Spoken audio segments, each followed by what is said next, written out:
suci dan maha suci sama nggak? Beda, maha suci beda.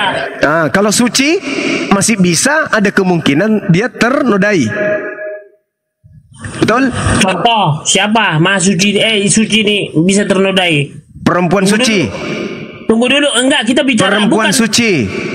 Oh, kalau nggak masuk ke situ ke manusia. Ya.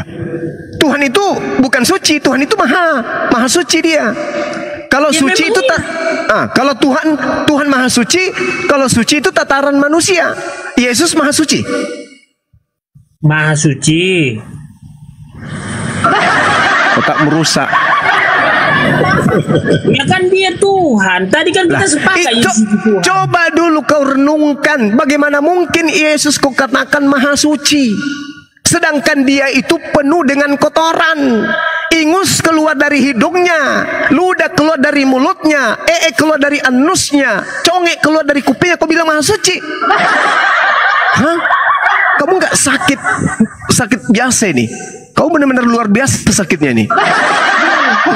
Manusia Yesus kau bilang maha suci. Enggak, Anda kan bertanya tuh tentang esensi, hakikat daripada Tuhan yang kami sembah, Allah. Dan Tuhan yang menyatakan diri kepada Abraham, Ishak dan Yakub, yang dikatakan dalam kitab Yesaya 5 nomor 16, Tuhan itu maha suci, Tuhan itu maha tinggi. Berarti Tuhan saya mengaku maha suci, Tuhannya Yahudi maha suci. Berarti hakikat yang sama. Karena yang maha suci itu pasti cuma satu, pasti tunggal, tidak mungkin dua, apalagi tiga.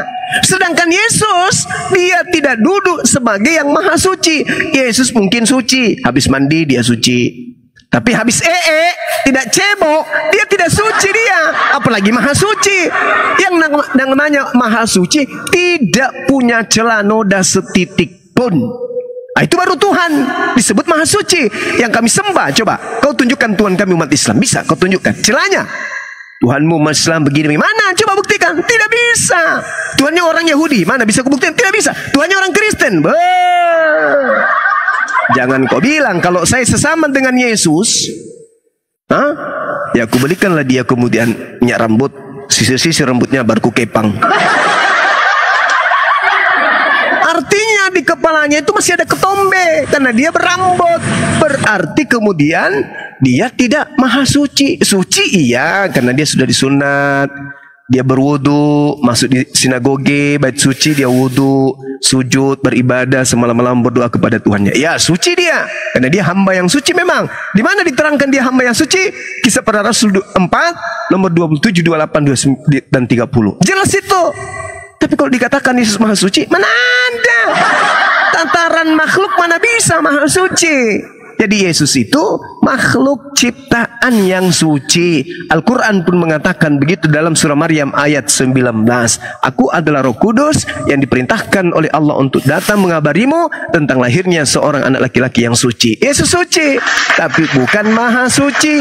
Kenapa Yesus Isa alaihissalam dikatakan suci? Karena dia tidak berasal dari hasil zina. Dia adalah halal dia. Kenapa halal? Karena Tuhan yang menginginkan dia dilahirkan dalam keadaan seperti itu. Jadi berhenti menuhankan yang tidak maha suci. Oke? Ngomong, Teti ngomong dulu sama Bang Jumaini. Kalau Bang Jumaini nggak bisa menjawab pertanyaan saya.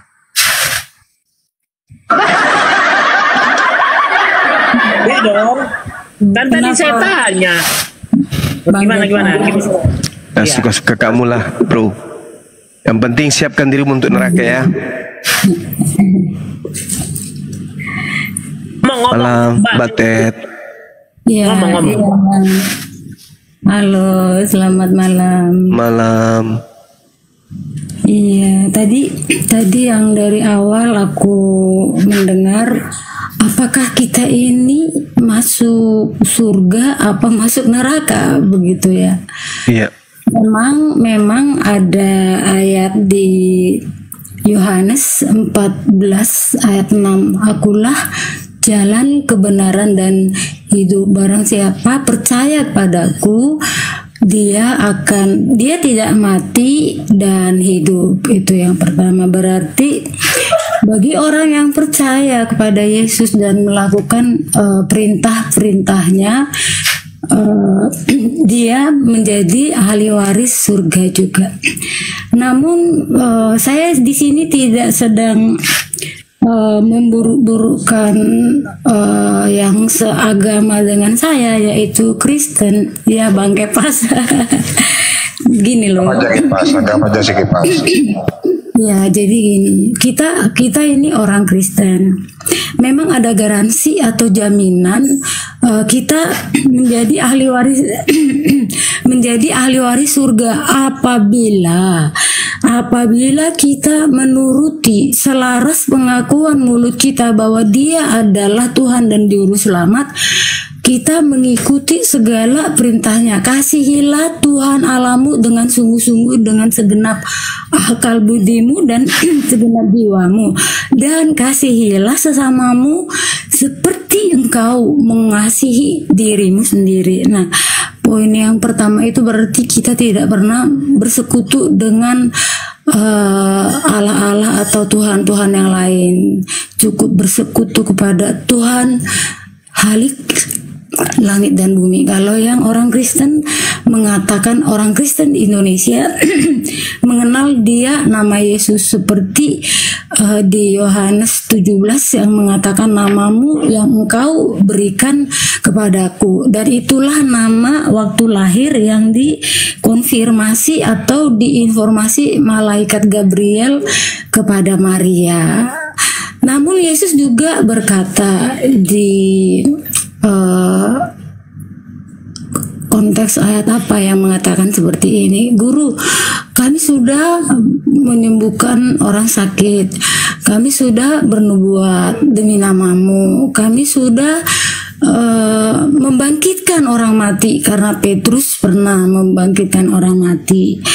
Ya, lalu Yesus berkata, pada saat itulah aku berterus terang kepadamu, enyahlah daripadaku. Harus selesai ayatnya. Bapak Ibu semua atau teman-teman yang ada di bawah dan Bang Kepas harus tuntas. Enyahlah daripadaku, hai kamu sekalian pembuat kejahatan. Jadi kita tidak cukup hanya beriman kepada Yesus yang adalah Tuhan dan Juru Selamat, tetapi kita harus menjadi pelaku firman Tuhan, supaya tidak terjadi yang di kitab Matius yang terjadi kepada para ahli Taurat. Lalu dikatakan, dengarkanlah apa yang mereka katakan, tetapi jangan tiru kelakuannya. Karena banyak para gembala maaf ya satabi gitu ya, hanya menyampaikan firman Tuhan tetapi tidak melakukan. Nah, ini Yesus tidak senang. Maka dia katakan, barang siapa yang percaya kepadaku dan mengasihi aku, dia akan menuruti perintahku dan melakukan perintahku. Begitu. Jadi di sini Yesus juga berkata, aku juga memperhatikan domba-domba yang ada di kandang yang lain. Bukan hanya umat Ibrani, sisa-sisa umat Ibrani, tetapi yang lain yang sedia, yang ready, percaya menerima pengajarannya. Itu memang semua kematian Yesus ya untuk memutuskan yang namanya upah dosa adalah maut. Sebelum dia menjadi manusia, hanya Tuhan yang bisa, ini teologi kekristenan ya, hanya Tuhan yang bisa bangkit dengan sendirinya. Ketika dia berkata, baiklah, rubuhkanlah bait suci ini, maka aku akan bangun atau dirikan selama 3 hari. Dan disitulah orang-orang banyak itu melempari, karena mereka merasa, kok hebat amat, ini bait suci 40 tahun atau 400 tahun mereka bangun, kok bisa-bisanya hanya 3 hari. Dia menyamakan dirinya dengan Tuhan. Nah, disitulah Bu, kebanyakan poinnya Bu, satu-satu poin dulu, kebanyakan. banyak ini ya. Nah, jadi sebenarnya Bang Andi untuk bisa mengaku Yesus adalah Tuhan itu tidak hanya satu ayat, Bang. Semua seperti yang aku sampaikan itu berkaitan. Di Yohanes 13 ayat 13 itu pun sudah jelas, itu pengakuan Yesus sendiri yang di Yohanes 13 ayat 13. Aku baca pelan-pelan. Kamu menyebut aku guru dan Tuhan, dan katamu itu tepat. Di sini pengakuannya, sebab memang akulah guru dan Tuhan. Nah, Yesus ya udah cukup, gantian dulu ya Bu, biar Bang Juma nanggapin kepanjangan. Oke, silakan Bang Juma. Silakan Bang Juma. Oke, baik. Ini saya dengarnya geli sih, karena gelinya itu sesuatu pengajaran yang Yesus pernah ucapkan, tapi ending daripada pengucapannya itu tidak menjatuhkan dirinya posisinya sampai menjadi Tuhan. Sekarang begini, Yohanes 17 nomor 8. Segala firman yang engkau berikan kepadaku telah aku sampaikan kepada mereka, dan mereka telah menerimanya, dan mereka percaya bahwa engkaulah yang telah mengutus aku. Apakah termasuk Yohanes 13:13 ini firman yang disampaikan oleh Yesus kepada muridnya? Coba Mbak Ted jawab. Apakah termasuk Yohanes 13:13 ini adalah bagian dari segala firman yang Yesus sampaikan, dan ternyata muridnya cuma percaya dia adalah rasul utusan Tuhan? Bukan, Bang. Setelah kebangkitan terjadi, mereka menyembah Yesus kok. Mereka bertemu di jalan begitu. Enggak, itu iman, itu tuduhan. Itu tuduhan Anda. Sekarang gini, itu aja dulu. Nggak usah keluar ke ajaran Kristen. Ke Yesus dulu dengan murid-muridnya. Ketika Yesus mengatakan, segala firman yang engkau berikan kepadaku telah aku sampaikan kepada mereka, dan mereka telah menerimanya dan percaya bahwa engkaulah yang telah mengutus aku. Apakah Yohanes 13 nomor 13 ini bagian dari segala firman tadi yang mengantarkan muridnya mengakui dan percaya dia adalah utusan Tuhan?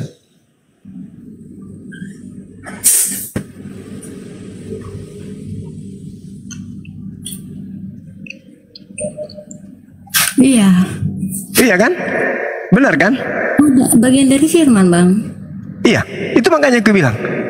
Berarti mereka percaya bahwa setelah mereka menerima segala firman ini, murid-muridnya percaya kalau Yesus itu adalah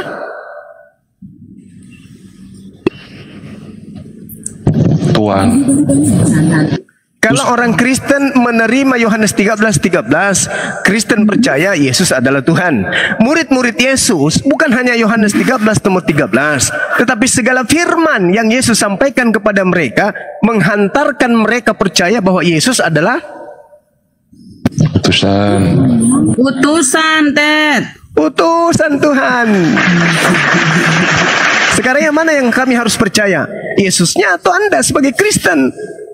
Kalau Yesus mengatakan segala firman, berarti termasuk Yohanes 13:13. Segala firman yang engkau berikan kepadaku telah aku sampaikan kepada mereka, dan mereka percaya dengan pasti bahwa engkaulah yang telah mengutus aku. Itu yang pertama. Kedua, di dalam pengajaran Yesus Yohanes 11:42, aku tahu bahwa engkau selalu mendengarkan aku, tetapi oleh karena orang banyak yang berdiri di sini mengelilingi aku mengatakannya agar supaya mereka percaya bahwa engkaulah yang telah mengutus aku. Aku telah mengatakannya agar mereka percaya bahwa engkaulah yang telah mengutus aku. Aku bukan utusan setan, tapi engkaulah yang telah mengutus aku. Berarti Yesus mau dipercayai sebagai utusan Tuhan. Kristen hanya menerima Yohanes 13:13. Habis itu dibumbu-bumbuhi oleh pengajaran-pengajaran Paulus. Sebenarnya Kristen kalau mendudukkan sabda-sabda Yesus, tidak ada sabda Yesus yang menghantarkan Kristen itu mempertuhankan Yesus. Tak ada. Tetapi masih ambigu ucapan-ucapan Yesus itu. Nah, setelah diperkuat kemudian oleh bisikan-bisikan Paulus, barulah Kristen itu terdoktrin, terdogma, yang tadi abu-abu antara rasul dan Tuhan itu sendiri tiba-tiba menjadi Tuhan. Kalau saya lebih percaya kepada pengajaran Yesus. Itu aja, silakan. Begini mengenai utus, aduh, jangan dibuka kamera itu kayak gini sih.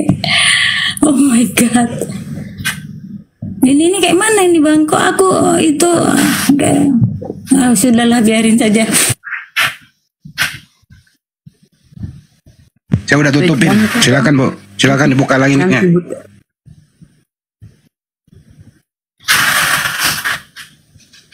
Mute gitu. Saya pikir mic saya sudah terbuka. Maaf ya. Yohanes 14 ayatnya yang dimulai dari ayatnya yang ke-9. Bentar, saya agak buram kacamata saya. Kata Yesus kepadanya, telah sekian lama aku bersama-sama kamu Filipus, namun engkau tidak mengenal aku. Barang siapa telah melihat aku, ia telah melihat Bapa. Bagaimana engkau berkata, tunjukkanlah Bapa itu kepada kami. Saya ulangi sekali lagi. Barang siapa telah melihat aku, ia telah melihat Bapa. Bagaimana engkau berkata, tunjukkanlah Bapa itu kepada kami? Tidak percayakah engkau bahwa aku di dalam Bapa dan Bapa di dalam aku? Allah itu adalah roh. Yesus adalah anak manusia. Sekaligus dia dikatakan juga anak Allah. Sekaligus dia juga Tuhan. Di Lukas 2 ayat 11. Di Yohanes 13 ayat 14. Jadi kita harus paham banyak mengapa Yesus mengatakan engkau yang telah mengutus aku, ya kan? Tapi dia datang dari Bapa sendiri, dan dia setiap berkata bukanlah karena dia berbicara. Dia selalu mengatakan aku tidak bisa berbuat apa-apa karena mereka selalu bersama. Roh Allah itu adalah roh, dan Yesus adalah dikandung daripada Roh Kudus. Gitu. Itulah dasarnya mengapa orang Kristen sampai kepada ketritunggalan, karena Yesus sendiri sudah mengatakan di Matius 28 ayatnya yang ke-19, baptislah mereka di dalam nama Bapa, Anak dan Roh Kudus. Jadi tokoh-tokoh gereja pun membuat konsep seperti itu, ya. Ya berdasarkan itu, dan Yesus sendiri pun berkata hidup kekal itu adalah mengenal Dia yang mengutus aku, Allah. Dia dalam keadaan mengajar, Bang. Butet, saya belum bisa keluar beli rokok, Butet. Yang mana sih yang Tuhan? Yang mana yang Tuhan? Bapak atau Yesus? Dua-duanya Bapak dan Tuhan kan satu, Bang. Bapak dalam dan yang berbeda. Saya ulang kembali. Kan Bapak yang mengutus Yesus, yang mana yang Tuhan? Kenapa, Bang? Yang mana Bapak, yang Tuhan? Nah, disitulah kemahakuasaannya, Bang. Yang Saya nggak nanya itu, yang mana yang Tuhan, Bapak atau Yesus? Aku udah jawab, Bang. Dua-duanya adalah Tuhan. Oh, dua-duanya Tuhan. Dua Tuhannya, Bang, duanya. Lanjut. Tuhannya dua. Kan Abang kan sedang menyebutkan Bapak atau Yesus. Ada dua kata. Kedua kata itu adalah Tuhan. Ya, itulah yang saya katakan ya, bahwasanya ketika kita berhadapan dengan teman-teman Kristen, ya siap-siap aja kemudian otak kita itu dicabik-cabik, karena apa yang dipaparkan itu tidak rasional. Tadi ketika Mbak Ted mengatakan bahwasanya Yohanes 17:8 itu segala firman, saya katakan tak ada lagi firman lain yang bisa dijadikan sebagai alasan untuk mengatakan Yesus itu Tuhan. Berdasarkan pengakuannya itu tidak ada. Filipus, apa dikatakan siapa namanya? Siapa? Filipus. Sudah sekian lama kamu bersama dengan aku, tapi kamu bertanya, tunjukkanlah Bapa itu kepadaku. Begitu kata Yesus. Yesus mengajarkan apa sebenarnya? Sebelum Filipus bertanya itu, Yesus mengajarkan Bapa itu bisa dilihat atau tidak? Bisa dilihat sekarang dalam diri Yesus, karena Yesus sudah menjanjikan di Yeskiel. Bisa, Bang, jangan ketawa dulu, Bang. Di Yeskiel ada hostnya ya yang bikin suara ketawa ya. Di kitab Yehezkiel 39 ayat 29 begitu, aku tidak lagi menyembunyikan wajahku terhadap mereka kalau aku mencurahkan rohku ke atas kaum Israel. Demikianlah firman Tuhan Allah. Ini firman Tuhan Allah kepada Nabi Yehezkiel, Bang. Memang ada saatnya Tuhan itu masa sebelum Yehezkiel berapa? Yehezkiel 39 ayatnya yang ke-29, Bang. Oke, kita Kalau nggak tengok salah ya. ingat, coba dicek Bang ya, Bang. Maaf. Iya, kita lihat apa yang tertulis pada Yehezkiel. Benar nggak Bang? Coba Bang. Aku salah tulis aja.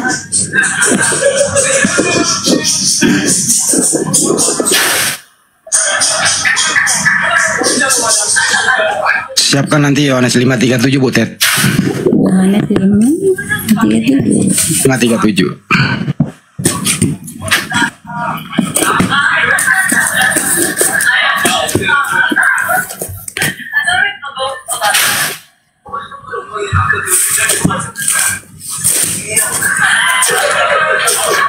Laptopku lagi rusak jadi nggak bisa buka Oke. laptop. Betul yang Anda katakan di situ, aku tidak lagi menyembunyikan wajahku terhadap mereka. Kalau aku mencurahkan rohku ke atas kaum Israel.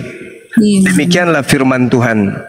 Nah, tolong tunjukkan kepada saya, ketika kemudian Tuhan mencurahkan beberapa kali rohnya kepada para nabi-nabi Israel, di mana dia pernah datang memperlihatkan wajahnya?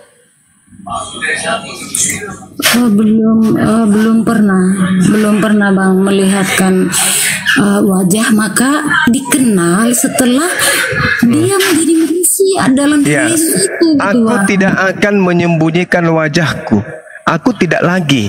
Kalau Yesus itu Anda katakan adalah wajahnya Yesus, wajahnya Tuhannya Yahudi, sekarang mana wajahnya Tuhannya Yahudi sekarang mana?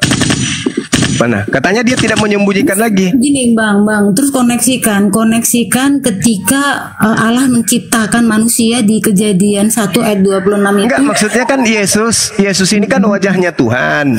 Nah, sekarang mana wajah Tuhan itu? Katanya enggak lagi aku sembunyikan wajahku. Berarti dia harus nampak terus dong. Kalau itu adalah Yesus, Anda cocokologi terhadap kitabnya orang Yahudi. Sedangkan wajah di sini itu kebesaran, bukan wajah dalam arti kata muka manusia. Karena Tuhan mengatakan Tuhan itu tidak serupa dengan manusia. Yeremia 10 nomor 6, 2 Samuel 7 nomor 22. Akulah Tuhan yang maha tinggi, aku tidak serupa dengan apapun. Kok wajahnya jadi wajah manusia? Nah, sekarang kalau kita melihat nih, aku tidak lagi, dalam bahasa Ibraninya lo artinya tidak. Lo itu artinya tidak dan selamanya tidak. Tidak akan lagi menyembunyikan wajahku terhadap mereka. Berarti Yesus harus ada terus dong di Israel. Pampangkan mukanya, kalau itu yang Anda pahami. Nah, benarkah demikian? Aku tidak lagi menyembunyikan wajahku. Buktinya aku datang berupa Yesus. Nah, sekarang masih ada mukanya? Gak ada, berarti Anda hanya mencocokkan itu saja. Bang Juma, sebentar interupsi Bang, interupsi. Di Kejadian 1 dimulai dari ayat 26. Berfirmanlah Allah, baiklah kita menjadikan manusia menurut gambar dan rupa kita. Nggak ada hubungannya dengan ini. Berkuasa atas ikan-ikan di laut dan burung-burung di udara dan atas ternak dan atas seluruh bumi dan atas segala binatang melata yang merayap di bumi. Maka Allah menciptakan manusia itu menurut gambarnya. Menurut gambar Allah diciptakannya dia, laki-laki dan perempuan, dan diciptakannya mereka, Adam dan Hawa maksudnya Bang. Jadi maksud Anda, kalau Tuhan itu mau tahu apa yang terjadi dan kejadian itu berada di belakang dia, harus nengok dulu gitu. Kalau Anda menyerupakan kemudian Tuhan dengan Adam, berarti semua data-data yang dikatakan Tuhan itu tidak serupa dengan apapun, itu salah berarti. Ini cocokologi Anda aja, karena kecantol jatuh cinta kepada anak Maria.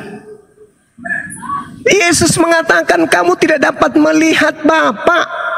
Tidak ada orang yang bisa melihat Bapa. Itu kata Yesus. Tapi lagi-lagi Kristen bukan pengikutnya kan. Kristen itu adalah kelompok baru yang muncul setelah Yesus terangkan dengan mengakomodir kitabnya Yahudi dalam bentuk kitab Anak masuk ke dalam Septuaginta. Bayangkan 7 abad lamanya kurang lebih kitab Septuaginta itu dipretelin sampai pada abad keempat barulah dikawinkan dengan kitabnya orang Roma. Jadilah kitab Perjanjian Lama, jadilah kitab Perjanjian Baru. Jadi dicocok-cocokkan, dikawin-kawinkan. Sekarang kalaupun Anda membawa Kejadian 1 nomor 26 dan seterusnya, di situ tidak mengatakan marilah kita menciptakan Adam sama mirip, sama seperti aku, sama seperti kami. Tidak. Maksudnya Tuhan menciptakan Adam serupa dengan gambar kami. Apa gambar kami? Elohim itu merujuk kepada tunggal, kadang jamak. Nah, kami di situ itu adalah tunggal karena Tuhan itu satu. Tuhan itu satu, tak berbilang. Sehingga ketika Tuhan mengatakan marilah kami menciptakan manusia serupa dan segambar kami. Artinya gambar yang dimaksud di sini adalah Tuhan yang Maha Pencipta menciptakan makhluk yang juga bisa berkarya. Tuhan yang Maha Melihat menciptakan makhluk yang juga bisa melihat, yang bisa mendengar, yang bisa memberi, yang bisa bergerak, yang bisa mengetahui. Itu yang dimaksud. Bukan berarti Tuhan itu gambarnya seperti manusia. Kalau Tuhan pencipta alam semesta ini memiliki wujud sama seperti manusia, berarti Tuhan memiliki keterbatasan. Kenapa? Tuhan sama seperti manusia, berarti matanya di depan 2. Untuk mengetahui apa yang ada di belakang, dia harus nengok dulu. Apakah Tuhan kayak begitu? Berarti Tuhan tidak maha mengetahui. Makanya dikatakan dalam kitabnya orang Yahudi dan di Islam bahwasanya laisa kamitslihi syai'. Tuhan itu tidak serupa, tidak sehakikat dengan makhluk. Itu tidak sehakikat. Kalau Anda mengatakan siapa yang melihat aku, dia melihat Bapa, berarti siapa membunuh aku, dia membunuh Bapa, gitu. Sementara Yesus mengatakan, kitab Anda mengatakan, Yohanes 1 nomor 18, tidak seorang pun pernah melihat Tuhan, tidak seorang pun pernah melihat Bapa. Tapi anak di pangkuannya yaitu Yesus yang mentafsirkan, exegomai, yang mentafsirkan, yang menjelaskan tentang Bapa itu. Tidak ada orang pernah melihat Bapa, tapi Yesus lah yang menjelaskan. Bapa itu begini loh, Bapa itu begini loh, Bapa ini begini loh, ini loh yang maunya Bapa. Itu maksudnya, bukan berarti melihat Yesus melihat Bapa. Berarti bertentangan dengan kitab saudara. 1 Timotius 6 nomor 16. Dialah satu-satunya yang tidak takluk kepada maut, bersemayam dalam terang tak terhampiri. Seorang pun tak pernah melihat dia, dan memang manusia tidak dapat melihat dia. Yesus bukan cuma dilihat, dibunuh malah. Jadi Yesus mengatakan, Tuhan itu tidak bisa kamu lihat, Theophilus, Filipus, tidak bisa. Kau mau robek matamu sampai kuping pun kau tidak akan pernah bisa melihat Tuhan. Jadi kalau kamu ingin melihat Tuhan, lihat aja aku. Karena aku adalah utusannya. Apa yang aku katakan adalah perintahnya. Apa yang aku lakukan adalah perintahnya. Aku di dalam Bapa, Bapa di dalam aku. Bukan berarti aku adalah Bapa, enggak. Nah, inilah kesalahan Kristen. Karena lagi-lagi Kristen ini bukan dari Yahudi, bukan pengajaran para nabi, tapi Kristen ini adalah ajaran yang diambil dari konsep yang diadopsi dari Romawi kuno, Yunani kuno, kemudian diambil kitabnya Yahudi dalam bentuk terjemahan lama, Perjanjian Lama, lalu masuklah ke dalam zona pengajaran Katolik, penyembahan kepada dewa-dewa. Nah, makanya Anda mengatakan Tuhan itu 2 ini. Itu karena konsep apa? Konsep Yesus? Bukan. Itu konsepnya Romawi. Tuhan-Tuhan mereka, dewa-dewa mereka, yang dilanggengkan pengajarannya dengan label Yesus. Makanya dalam Matius 7, waspadalah. Waspadalah. Dari buahnya kau bisa lihat.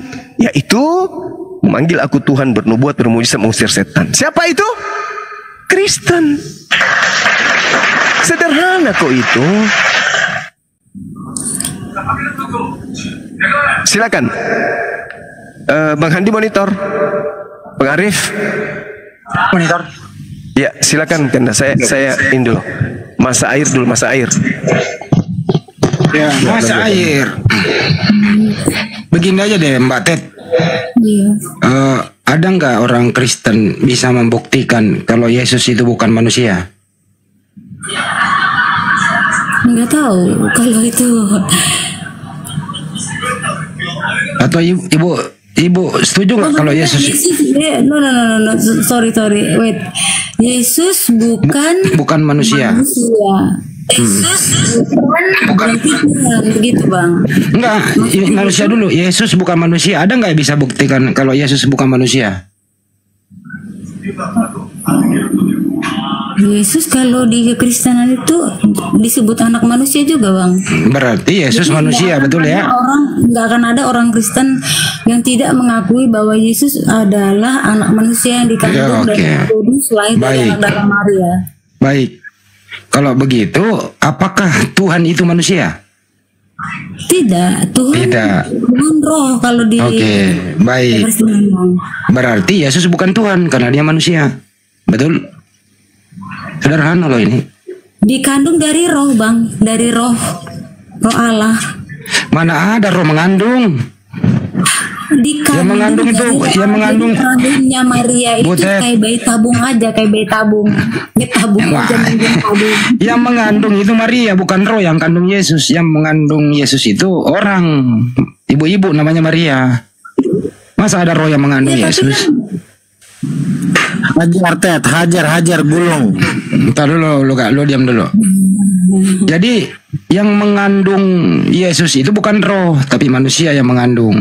Isi kandungannya Maria itu manusia namanya Yesus. Buktinya dia dari bayi nggak bisa apa-apa dia. Disusui, dirawat, bahkan pendeta mengatakan disekolahin, diajarin berjalan, dibersihin popoknya. Kalau nggak bersihin popoknya dia nangis. Dikasih makan karena dia belum bisa ke pasar beli sendiri. Dari kematian. Ntar dulu lo gak belum bisa ke laut nyari ikan. Semua dari ibu dan orang tuanya. Nah itu menandakan dia manusia. Kan gitu. Betul. Ya artinya kalau demikian di mana Anda bisa masukkan akal Anda kalau dia adalah Tuhan seperti itu? Iya sayangnya Gimana coba? Iya. Sampai sekarang ibu, kalau ibu baca Bible, ya, Gini loh, karena memang kan buku kita berbeda. ya iya, saya pakai buku ibu. Teori ibaratnya teori-teori berbeda. Jadi Nah ini saya pakai Bible ibu loh. Ibu coba baca Lukas 22:6-9. Apakah Yesus berubah? Coba baca Bu, Lukas 22:6-9. Lukas 22 yang 6-9. 9. Bentar.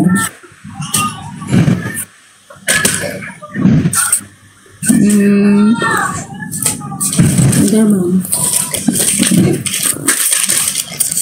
Oke. Lukas 22 ayat 6-9. Iya. Mulai sekarang anak manusia sudah duduk di sebelah kanan Allah yang Maha Kuasa. Oke.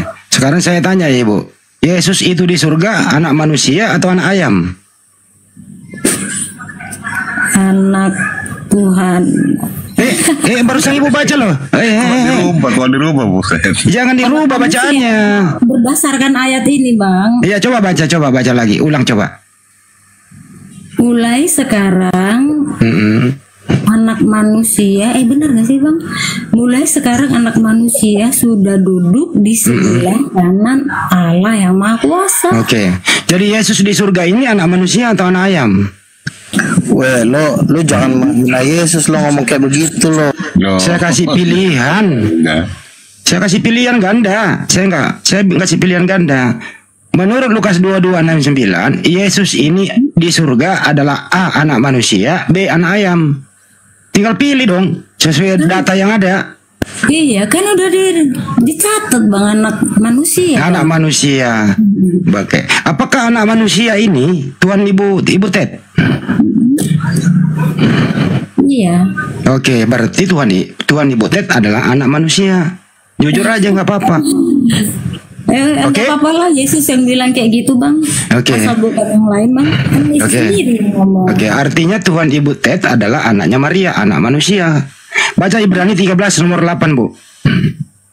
Di sini kita harus berapa apa bang? Ibrani 13 nomor 8. Benar. Lukas saya nggak menghujat, saya hanya memberikan pilihan ganda. Gitu loh, supaya nggak kemana-mana. Saya sekolah ya bang kayak ujian Ibrani 13 Nomor 8. ya Ibrani 13 Nomor 8. Ya, yang ke-8. Yesus Kristus tetap sama, baik kemarin maupun hari ini dan sampai selama-lamanya. Tuh, Yesus itu tidak pernah berubah. Tetap dia anak manusia, betul? Tidak berubah. Betul? Jadi nggak pernah berubah dia, tetap dia anak manusia sampai sekarang. Berdasarkan iya aja bang, tapi ayat lain nanti kan ada lagi yang mengatakan dia Tuhan bang. Ini namanya antara satu dan yang lain tabrakan dong. Disitulah kemahakayaan Tuhan bang. Nggak bisa begitu Bu. Kalau ibu sudah akui, kita sebenarnya sih silahkan saja. Ibu tadi udah mengaku sih sebenarnya bahwa Tuhan ibu itu adalah anak manusia. Nah sekarang kembali ke Lukas 22:69. Kalau ibu Tuhannya anak manusia, ya berarti yang sebelahnya yang maha kuasa itu anda ibu tuh nggak Tuhan kan. Lukas 22:69 itu ada dua oknum Bu. Satu anak manusia, satu Allah yang maha kuasa. Sekarang saya kasih lagi pilihan ganda. Sesuai dengan Lukas 22:69, yang manakah Tuhan ibu? A. Anak manusia, B. Allah yang maha kuasa. Silakan Bu. Sebagaimana Lukas 22:69 ya. Yang manakah Tuhannya ibu Ted? A. Anak manusia, B. Allah yang maha kuasa. Kan dua-duanya bang, setara kan bang. Berarti Tuhan ibu dua. Setara kan bang. Iya kalau setara berarti Tuhan ibu dua. Itu cuman gelar aja kali bang, itu cuman gelar. Gak bisa Bu. Yesus itu tetap anak manusia kok. Anak kan ibu ada lebih 500 orang menyaksikan dia terangkat. Kan di Bible ibu kita pakai loh. Sesudah dia makan ikan goreng masih punya fisik. Dia terangkat ke surga sama fisiknya. Kan kuburannya kosong. Sampai di surga tetap anak manusia. Yesus nggak pernah berubah. Ya silakan pakai akal. Ibu mau menyembah yang mana ya? Menyembah Yesus juga anak manusia nggak apa-apa. Ibu juga menuhankan Allah yang maha kuasa yang nggak apa-apa. Silakan Anda menuhankan dua sekaligus. No problem kita Bu. Gitu loh. Selesai toh, nggak diskusi panjang. Silakan Dok. Bang Andi. Silakan Dok. Ted, saya sedikit mau bertanya. Apakah menurut Ted, Ibu Ted, kebetulan kan dalam Bible Anda mengatakan bahwa Yesus itu menetek. Artinya ada kesinambungan waktu di dalam rahim dengan waktu bayi. Ada satu kesinambungan bahwa di dalam rahim itu pasti juga membutuhkan asupan gizi dari ibunya. Kemudian pada saat dia bayi, dia juga masih mengkonsumsi makanan. Artinya salah satu buktinya di Bible Anda bahwa dia menetek. Artinya kalau kita mau berbicara secara ilmiah, di dalam rahim itu juga membutuhkan asupan dari Bunda Maria. Terbentuknya bukan dari Roh Kudus, tetapi darah yang mengalir dari Bunda Maria. Ini bukti ilmiah. Kenapa kita bisa mencari kesimpulan seperti itu? Karena waktu dia masih bayi di pangkuannya, masih membutuhkan asupan dari ibunya. Maka akan beriringan waktu masih dalam kandungan dan pada saat dia lahir. Menurut pandangan saudaraku, apakah dalam kandungan masih membutuhkan asupan dari ibunya atau tidak? Silakan. Bentar. Jadi ayat yang abang sampaikan tadi ya Bang Rahman tadi mengatakan Yesus menetek. Ya, Lukas 11:27. Lukas 11:27. Hanya pernyataan atau teriakan dari seorang perempuan dikelilingi orang banyak ketika Yesus mau mengadakan suatu mukjizat menyembuhkan orang yang tuli. Tetapi karena dia seorang ibu pasti banggalah Karena di mata mereka Yesus itu bukan Tuhan, sama aja kayak mereka manusia biasa. Jadi bangga melihat seorang bisa melakukan mujizat, mengajar dengan baik, bahkan tahu tentang ilmu-ilmu setan begitu. Ya udah. Lalu, Artinya Lukas 11, artinya Lukas 11:27 anggapan orang itu nggak benar. Iya, anggapan orang. Ya. Artinya Yesus waktu bayi nggak pernah netek. Udah selesai. Iya. Lanjut. Berarti dia kalau begitu dia pakai gizi apa ya? Minum air apa dia? Madu dan dicatat ya bang, madu dan dadi bang. Oh, Jadi madu asli dan itu loh. madu dan apa? Asli. Madu dadi, DADI. Oh, madu dadi, ya udah nggak apa-apa. Jadi Maria nggak pernah kasih ASI sama anaknya. Ya udah dok, silakan lanjut. Asli, nggak asli. Kalau saya dulu waktu kecil bu, saya dikasih air tajin. Waktu kecil. Iya, abang lahirnya di mana? Di kampung ya? Iya di kampung. Oke. Yang membuat tumbuh kan Yesus itu tumbuh berkembang jadi anak-anak pergi sekolah. Itu yang membuat dia bertumbuh berkembang apa dari unsur bumi atau dari Roh Kudus toh? Oh, ya pertumbuhan ya. Berarti berdasarkan anatomi tubuh manusia, ya ada itu dari masukan makanannya bang yang dikonsumsi. Nah, yang ada konsumsi dari alam kan? Iya kan dia anak manusia ya bang, dikatakan Tuhan sendiri kan. Alhamdulillah Dia yang kalau mengatakan anak manusia akan disesah. Ya itu. Nah, Udah diakui anak manusia udah. Iya, anak manusia. Sekarang ada satu tokoh yang sangat dasar di Islam namanya Nabi Isa alaihissalam yang juga memiliki tidak punya bapak. Dia mampu menghidupkan orang mati, mampu menyembuhkan orang lumpuh, mampu untuk menurunkan makanan dari langit, termasuk kelebihannya berbicara untuk membela ibunya pada saat dia lahir bahwa ibuku bukan perempuan pesina. Apakah menurut ibu Dad, Isa Al-Masih itu bukan Tuhan? Aku ngerti dia Al-Quran dong, jangan ke situ dong, nggak ngerti dia. Aku nggak ngerti, tapi aku tahu bahwa di agama Islam tuh Nabi Isa dikatakan. Iya, ada oknum yang sama, yang apa yang tadi ceritakan kebetulan sama persis, bisa menghidupkan orang mati, bisa menyembuhkan orang buta, bisa membuat orang lumpuh berjalan, bisa berbicara waktu bayi, dia menurunkan makanan dari langit dan sebagainya. Semua itu bisa dilakukan. Tetapi kami Muslim menganggap dia adalah utusan Tuhan. Karena apa sih yang tidak mampu utusan Tuhan lakukan kalau yang mengutus itu membuatnya untuk namanya dalam Islam mujizat? Apakah Ted tidak mengenal namanya mujizat? Tahu bang, mujizat tahu bang. Nah, kenapa Yesus tidak apakah yang menyembuhkan orang buta itu bukan mujizat? Mujizat. Oke, kalau mujizat berarti bukan kehendaknya sendiri.